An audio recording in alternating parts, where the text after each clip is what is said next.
గురుగారు, అధిక మాసంలో వివాహాది శుభ కార్యక్రమాలు ఆచరించరు. ఈ శాస్త్రపరమైనటువంటి నియమానికి విజ్ఞానపరమైనటువంటి కారణాలు ఏమైనా ఉన్నాయా? వ్రతారంభ సమాప్తే చ కర్మకామ్యాంచ పాప్మనాం ప్రాయశ్చిత్తంచ సర్వస్య మలమాసే విసర్జయేతని చెబుతుంది శాస్త్రం.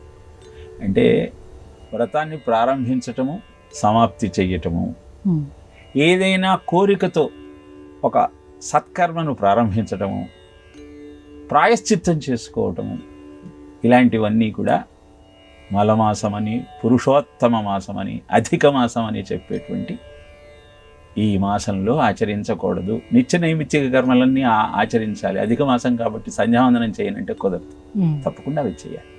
మరి ఇలా చెప్పటానికి కారణం ఏమిటి అంటే, ఖగోళ విజ్ఞానాన్ని అద్భుతంగా అధ్యయనం చేసిన వాడు భారతీయుడు. చంద్రమ మనసో జాత చక్షుసూర్యోభిజాయతే అని మనస్సును ప్రేరేపించేవాడు చంద్రుడు, బుద్ధిని వికసింపజేసేవాడు సూర్యుడు.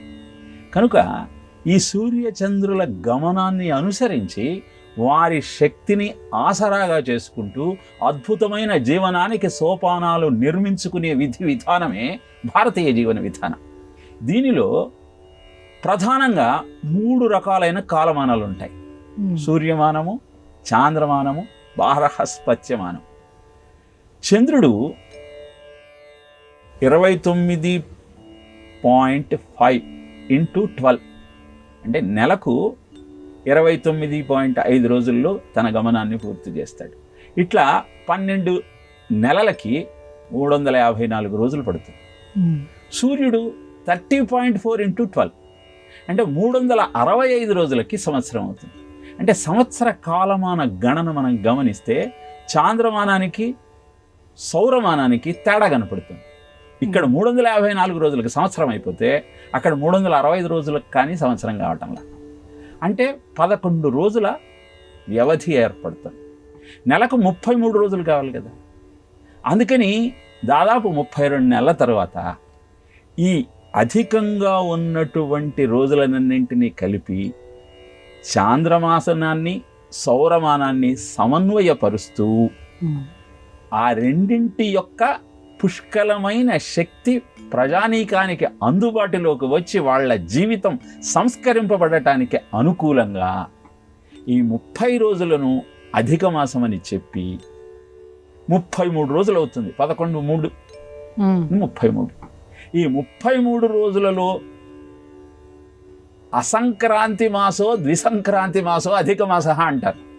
సూర్య సంక్రమణం జరగదు. ఒక రాశి నుంచి ఇంకొక రాశిలోకి మారటానికి సూర్యుడికి 30 రోజులు పడుతుంది.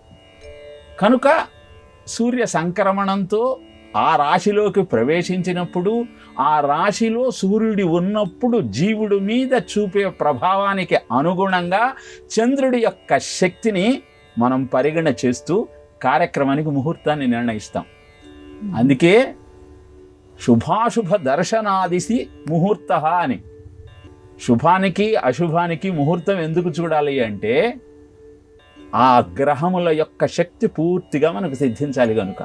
అందుకే రాముడు సూర్యవంశంలో జన్మిస్తే కృష్ణుడు చంద్రవంశంలో జన్మించాడు అని చెప్తారు. ఎందుకు మరి? వాళ్ళిద్దరూ ఒకే వంశంలో జన్మించవచ్చు కదా, ఇద్దరూ పరమాత్మ స్వరూపులే కదా.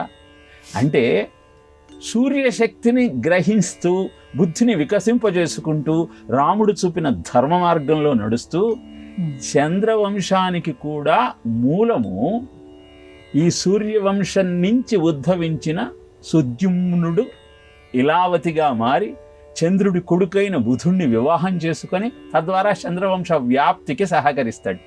ఈ కథ చెప్పడంలోని ఆంతర్యం ఏమిటి అంటే, సూర్యుడి శక్తే చంద్రుడి మీదకి వచ్చి వెన్నెలగా కురుస్తూ మన బుద్ధిని వికసింపజేయటానికి అవసరమైన ఆలోచన విధానాన్ని మనలో ఉద్భవింపజేస్తుంది.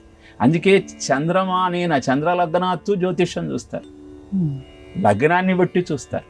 ఇలా అద్భుతమైన ఖగోళ విజ్ఞానాన్నంతా నిక్షిప్తం చేసి 33 రోజులకు 33 నేయి బెల్లంతో చేసిన పదార్థాలను 33 మంది దేవతలకు రూపంలో మనము దానం చేస్తే అద్భుతమైన ప్రయోజనం కలుగుతుంది అని చెప్పటంలోని ఆంతర్యం కూడా ఇదే. కాబట్టి అధిక మాసంలో వివాహాది శుభకార్యాలు చేయటం కోసము అవసరమైన సూర్యశక్తి మనకు అసంక్రాంతి మాసం అంటున్నాం కనుక అందుబాటులో ఉండదు కనుక అప్పుడు చేయకండి అయ్యా, మిగతా నిత్యనైమిత్తిక కర్మలన్నీ చేసుకోండి అని తెలియజేయటం జరిగింది. కాబట్టి కథారూపంగా చెప్పినా, జ్యోతిష్యపరంగా చెప్పినా, ఖగోళ విజ్ఞానాన్ని ఆవిష్కరించాలన్న ఆలోచనతోనే అద్భుతమైనటువంటి ఈ అధిక మాసం యొక్క ప్రాధాన్యతను తెలియజేసింది. అధిక మాసంలో పుణ్యక్షేత్ర దర్శనం చెయ్యవచ్చు. ఇలా అలా చెప్పడానికి కూడా ఆ శక్తిని గ్రహించే ప్రయత్నం చేయాలి. జ్యోతిష శాస్త్రంలో సూర్యుడున్న చోటికి గురుడు వస్తే అస్తంగతుడయ్యాడు అని గురుమౌఢ్యం అని, శుక్రుడు వస్తే శుక్రమౌఢ్యం అని అంటాం. అసలు సూర్యశక్తి మారకుండా ఉన్నప్పుడు ఎలా నువ్వు కార్యక్రమం చేస్తావు? అందుకోసమే అధిక మాసానికి అంత ప్రాధాన్యత ఇవ్వటం జరిగింది. అప్పుడు శుభకార్యాలను తలపెట్టకుండా అనంతరము ఆలోచనతో, అద్భుతమైనటువంటి వివేకంతో కార్యక్రమాలు కనుక నిర్వర్తించినట్టయితే సకల శుభాలు మీ సొంతమవుతాయి అని చెప్పి తన దివ్యమైన తపోశక్తితో గ్రహించిన ఋషి మనకు ఈ విషయాన్ని తెలియజేశాడు. అదే అధిక మాసంలో వివాహాది శుభకార్యాలు చేయకండి అని చెప్పటంలోని ఆంతర్యం.